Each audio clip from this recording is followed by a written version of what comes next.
Bambi, Peter Pan, O Rei Leão. Ah, esses nomes trazem boas memórias, né? São clássicos da Disney que marcaram uma infância de muita gente, no mundo todo. Histórias que a gente praticamente sabe de cor. Mas e se eu te dissesse que as versões que a gente tanto ama são, na verdade, bem diferentes das ideias originais? Pois é, os primeiros roteiros dessas animações tinham umas coisas bem sombrias. E é justamente nesses segredos que a gente vai mergulhar agora.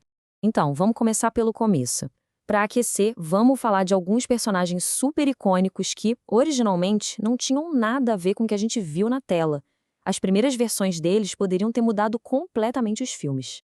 Olha só, o Rei Leão, o Simba, aquele futuro rei super corajoso, certo? Bom, no primeiro roteiro, ele era um personagem quase irrelevante. Ele era para ser preguiçoso, apático, sem a menor iniciativa.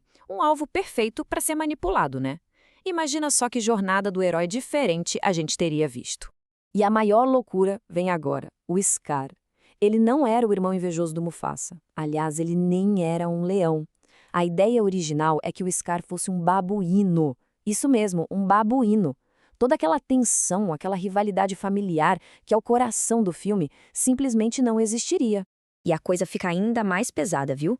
Na primeira versão de Peter Pan, o menino que não queria crescer era basicamente um sequestrador.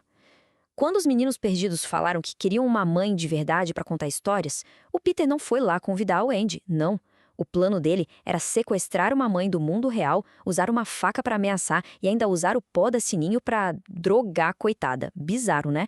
Agora vamos aprofundar um pouco mais. Além dos personagens, tinha cenas inteiras que foram consideradas bem intensas demais para o público infantil. E, claro, acabaram sendo cortadas da versão final. Pensa em Bambi. A morte da mãe dele já é uma das cenas mais tristes da história do cinema, né? Mas o plano original era muito mais gráfico. O Bambi não ia só ouvir o tiro de longe. A ideia era que ele encontrasse o corpo sem vida da mãe na neve e, do lado, o cadáver do próprio caçador que teria morrido no incêndio que ele mesmo causou. Pesado.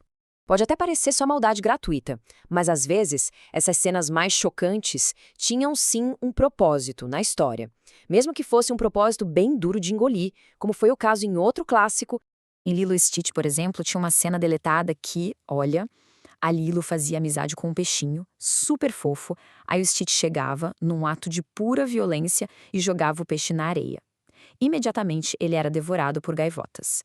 A Lilo tentava salvar, mas só encontrava a carcaça. O objetivo disso? Ensinar para Lilo, do jeito mais direto e brutal possível, sobre morte e tristeza. Sinistro demais para uma criança, né? E já que estamos falando de ideias problemáticas, vamos para o caso talvez mais delicado de todos.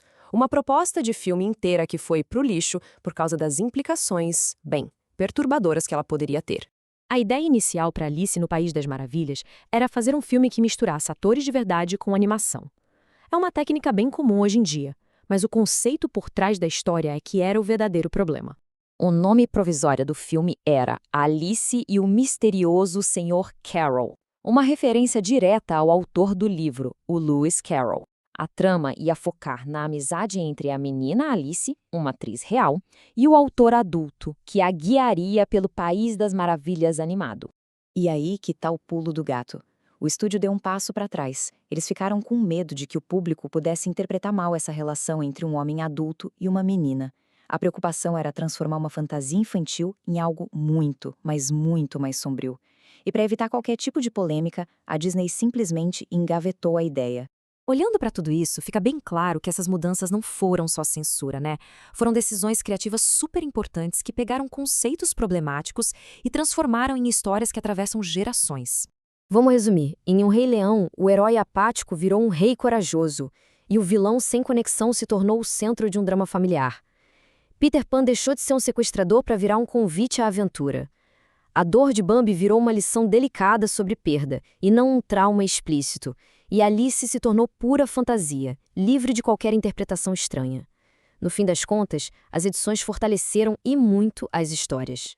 Isso tudo deixa uma pergunta no ar, né? Se essas versões originais, mais sombrias, tivessem ido para o cinema, será que esses filmes seriam os clássicos que a gente ama hoje?